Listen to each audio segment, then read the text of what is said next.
구독과 좋아요, 알림 설정 부탁드립니다.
제4장 도부, 한량성, 사화.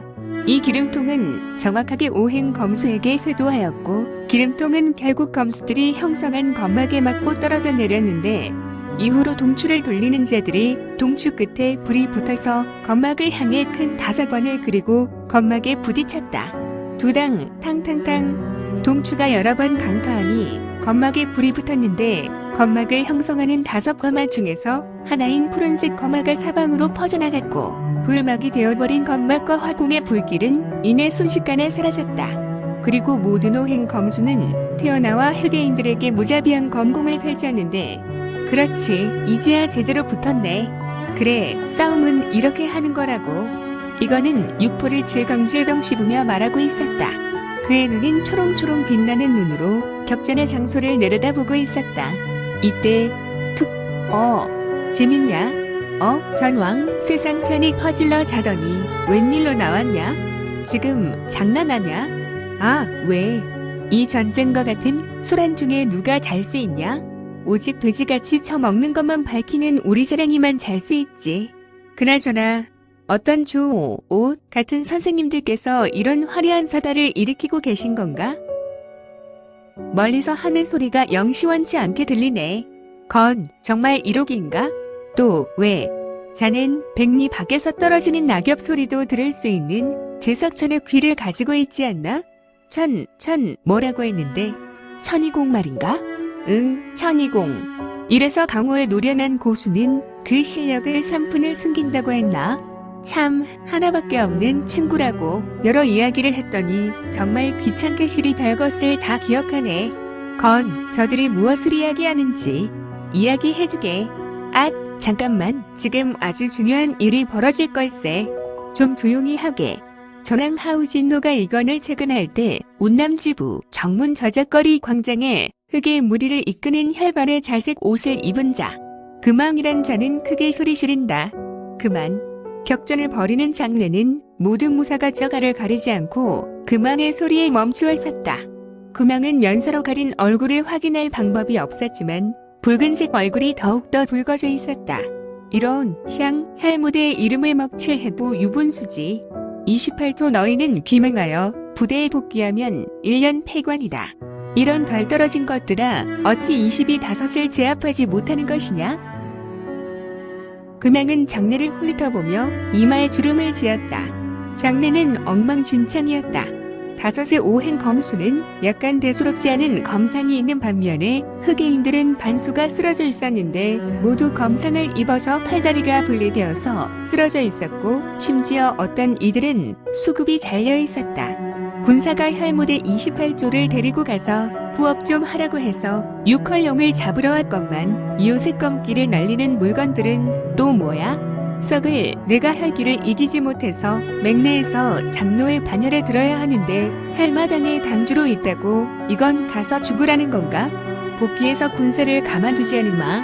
금왕이란 자는 눈에서 깊은 혈광이 터져 나왔다. 그리고 금왕은 제대로 서 있는 10명의 혈무대 대원들에게 명한다. 혈무대 28조는 혈맹의 맹약을 지켜라. 사혈무무진을 전개하라. 넷 당주. 금왕의 명령에 10명 남은 혈무대 대원들은 검집을 모두 버리고 모두 수비식을 등한히 한 후 진격의 자세를 가졌다. 돌격! 혈령 진격참! 흑의 인들은 힘차게 외치며 분화방처럼 다섯 오행 검수에게 날아갔으며 또한 금왕은 부양하며 급히 외친다. 암왕출세, 암왕등천세, 암왕적격세, 참, 격, 바, 유, 헌, 세.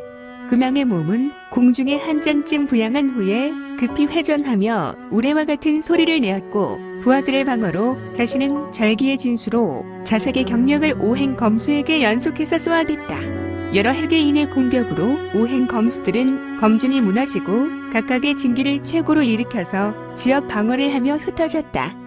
무토진기를 일으키는 토행검수는 좌에서우로 지쳐들며 2명의 흑예인을 지나치고 3명째 흑예인의 수급을 잘랐다.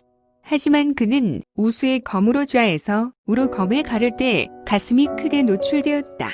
토행검수는 평소에는 싸움에 임할 때 철저하게 냉정하였지만 그는 평소와는 달리 자신도 모르게 상대였던 흑예인이 목이 잘릴 때 그의 눈에 튄피로 눈을 감았고 금왕이 날린 묵직한 장법 사람 머리만 항자색의 경기로 가슴에 정통으로 후려맞고 그는 피화살을 뿜으며 지면에 떨어져 내려나 뒹굴게 되었다. 한 번의 실수가 그에게 치명적이었다. 염화진기를 운행하는 화행검수는 토행검수가 지나쳐버린 2명의 흑예인을 투수로 유절내버리고 금왕의 공격을 검으로 막았으나 다음에 달려드는 흑예인의 검에 그대로 심장과 단전을 허용하여 관통하는 화를 당했다. 그는 자신이 회생불능임을 알고 크게 사자후를 토해내며 자신에게 검을 몸에 박은 이 두 사람의 머리를 두 손으로 잡고 내력을 폭발적으로 일으켜 두 사람의 머리에 쏟아 넣었고 이에 두 사람의 머리는 경기로 인하여 터져버려 하얀색 뇌수와 핏물이 사방에 날렸고 이들 세 사람은 동시에 썩은 집단이 넘어가듯 쓰러졌다. 또한 오행검수 중 수행검수는 유운행고란 보법을 제대로 밟아 흑예인 5을 순간 겁박하고 그들의 검을 모두 박살내었으나 좌우와 위에서 떨어지는 근황의 참, 벽, 다, 유, 헌, 세라는 육수로 폭사되었고 오체는 분리되어 사방으로 날아갔다. 을목진기를 운행하는 목행검수는 수행검수의 죽음이 너무 어이없고 화가 나서 단 한 수에 검이 부서진 오인을 자신의 검으로 쓸어버렸다. 이제 격전 속의 오행 검수는 단 3명만이 살아남았으나 토행 검수는 전투력을 상실하고 바닥에 누워서 연신 기침을 하며 기침할 때 피를 울컥울컥 토해내고 있었다. 그래서 토행 검수는 전투력을 상실하였고 온전한 인물은 오직 목행 검수와 금행 검수뿐이었다. 토행 검수는 이대로 두면 자연히 죽을 수밖에 없는 운명이었으니